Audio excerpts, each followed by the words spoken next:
we are lucky to have in the studio with us Kandice, Jessica, and Nisha. Welcome aboard. You guys have a big event coming up. And we want to start out by highlighting that big event. So who's going to tell it? I will. Okay, sure. Go ahead. So this Saturday, after the tax march at TSU at 4:30 is our Ted Cruz is missing town hall. Right. Now you said Ted Cruz is missing town hall. Is he going to come and visit with you? We don't know yet. Did anybody contact his office and say, look, since you didn't have a town hall, we are going to have one and expect to see you? His office has been contacted. Okay. Multiple times. Yes. Multiple times. Did they give an answer yet? Right now, their answer is they can neither confirm or deny if he's going to show up. But I heard that you raised quite a bit of money to do this. So tell me a little bit about that. Well, to rent the Sawyer Auditorium at TSU, we had to, I think it was like $5,000 we had to raise. And so we crowdfunded that on our various Facebook pages, and we came up with the money to rent the Sawyer Auditorium, which holds almost 2,000 people. Oh, wow. So that's going to be a crowd. Everybody come out, yes. Yeah. Look, folks, remember what I said in that blog of the week, right? You know, as progressives are out there talking, ranting, and doing all kind of stuff. If you are not out there, right? If you're not, first of all, where is this TSU auditorium? What's the address? Do you have it? 3100 Cleburne. You hear that, folks? 3100 Cleburne. Be there. You can also go to tedcruzismissing.com.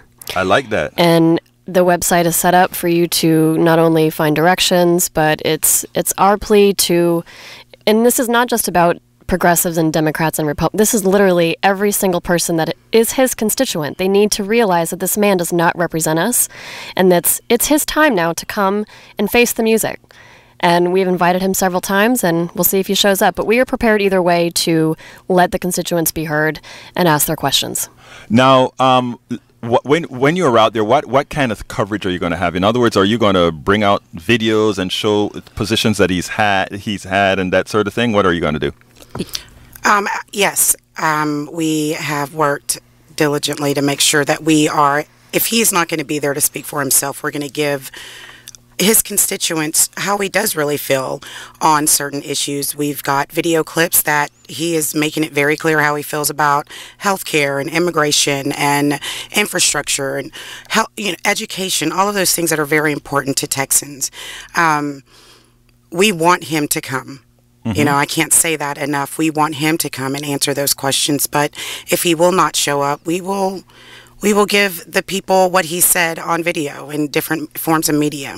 Now, I imagine that after this town hall, you will also have videos in the town hall to disperse to the rest of the population. Absolutely. So that every Texan from Laredo right up there to Amarillo can see exactly what they're because that's one thing a lot of people don't understand. Every senator belongs to the entire state. Yes. Right. People have a tendency to believe like, well, he may be from the north or whatever, but we don't have a good civic knowledge in, right. And I don't know, the Powell Manifesto, I don't know if you guys ever heard of the Powell Manifesto, but that is where the dumbification of America really began, And so, when I come out and I say things like, we have to be the ones out there, activists like yourselves, out there engaging the population and letting them know the things that they should have learned in elementary school, the things that they should have learned in middle school and high school, how to actually be active or be politically engaged. I have this phrase that I say political involvement should be a requirement for citizenship, and the reason I say that is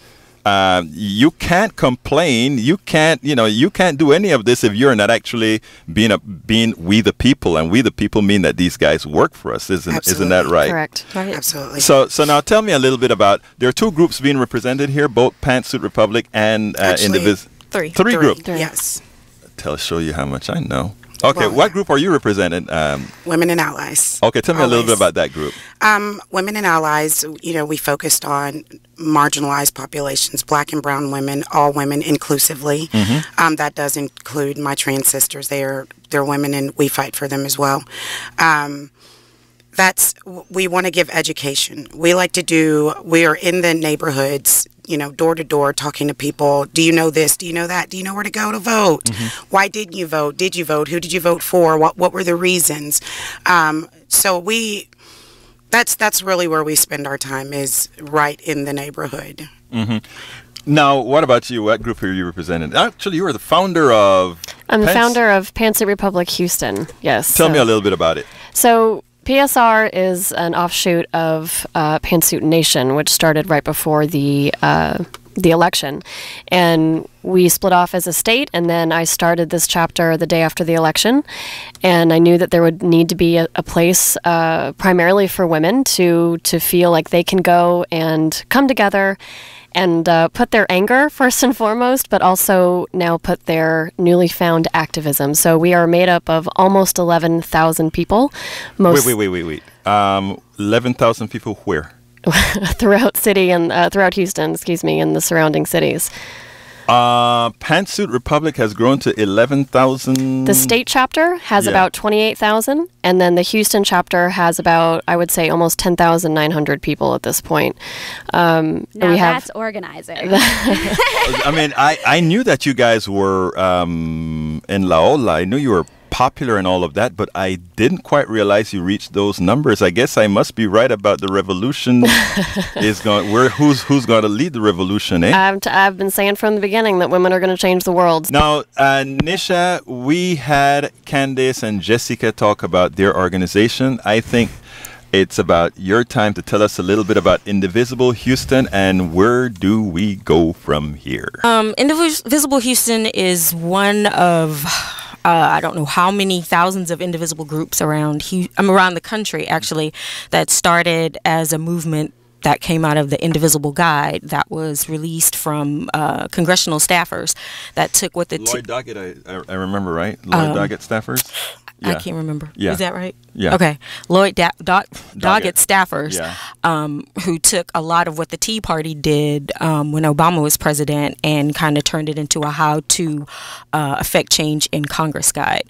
And so that guide has been like the guidepost, or, sort of like a Bible for a lot of progressive groups right now. And so Indivisible is a nationwide organization, but not all of the groups are affiliated. There's just there's a Indivisible Houston, and then there's some Indivisibles that are organized by congressional district. There's Indivisibles just about all over Houston, Texas, and pretty much the country right now. Well, I must confess, just before I came into the studio, I had to stop at Indivisible TX02, Ted Poe's District's Indivisible, where, again, there were two guys and filled with women. The future is female.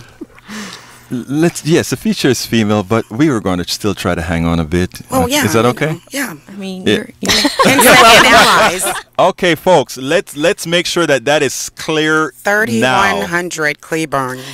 And also, if you have any other questions like maps, times, who's going to be on our panel, anything like that, you can always go to tedcruzismissing.com. That's the official website for the town hall. It's got all the information. It's going to be updated throughout the next 2 days before the town hall. So if anything happens, if anything changes, you'll be able to find anything you need there. All right. Again, what is that website address? It is tedcruzismissing.com. Folks, remember, tedcruzismissing.com. Correct. And it's important, folks, that you get to 3100 Cleburne at TSU on Saturday at Sawyer Auditorium at 4:30 p.m. These women work their off to get this stuff going. These women raised a whole lot of money to get this thing going. Now, let me tell you what's going to happen if you guys don't show up. This is what's going to happen if you don't show up. The first thing that's going to happen is Ted Cruz is going to have a spotter out there. And Ted Cruz's spotter is going to start taking pictures and videos, and it will make it online, and they will create a self-fulfilling narrative. That is how new media work. I notice I didn't say works. Work. New media's bunch. Okay, so folks, it is important for you to get out there at 3100 Cleburne on Saturday, this Saturday coming up, on Saturday at 4:30, April 15th. It's important from all over the community. I don't care if you're in Kingwood, Cleveland, Spring. I don't care where you are. Galveston. Navasota, if you Brenham, if you believe if you believe, like many of you have been preaching over the last few months, that we've elected an undemocratically illegitimate president, if you believe that, then you better or you should be there. You know, I also want to say this is an opportunity for community. So if you are that indivisible group out there in the, you know, corner of Burleson County, come and meet the other people that are fighting this fight with you. Be a part of this. We really are one, and we understand how important you guys are out there, and we thank you for everything that you do. You've got some support here. You've got a lot of support right here in this city. Anytime we're doing anything, we want you guys to feel welcome. We really are one big group, and we need to spread the blue all over this state. It is a big state, and that makes it a big fight, but we can do it together. So come out and be a part of what you are creating. Well, and I think the other important piece to this town hall was that we wanted to give his constituents the opportunity to walk away and start making their decisions for 2018. Right. This isn't about April 15th for 2 hours. Right. This is about what are we going to do in this next year and a half to vote him out. And he has an opportunity to show up and show us, you know, that maybe we're wrong. But and the other part, too, is that, like we said about these new activists in the city that just want something to do, they want to contribute somehow, and they have no idea how. That's the People's Fair that we have starting at 2:30 for them to come out, and they can connect to those organizations and feel like they're a part of something bigger, too. Right. Absolutely. So, folks, we'll be waiting for you, 3100 Cleburne at TSU. What's the name of the Sawyer Center? Sawyer Auditorium. Yes. Sawyer Auditorium. Okay, folks, we're coming close to the end of the show, and I want to tell you a few things before we go, real quickly. I've been hearing a whole lot of voices out of Indivisible and other groups where people are starting to wonder about all the protesting. Is it working? Is it not working? First, I want to let you know that, in fact, it is working. Your victory was so far the healthcare collapse. Absolutely. That was your victory. That wasn't the right wing. That wasn't the caucus. Okay, it is important that you going forward, that you continue. Now, take a break, some of you, but we have to continue going on this path. This is Politics Done Right. I want to thank Kandice, Jessica, and Nisha for being here. Thanks for having me. Yes, absolutely, folks. This is Politics Done Right with Egberto, Willies. You guys have a wonderful rest of the day, and I am out.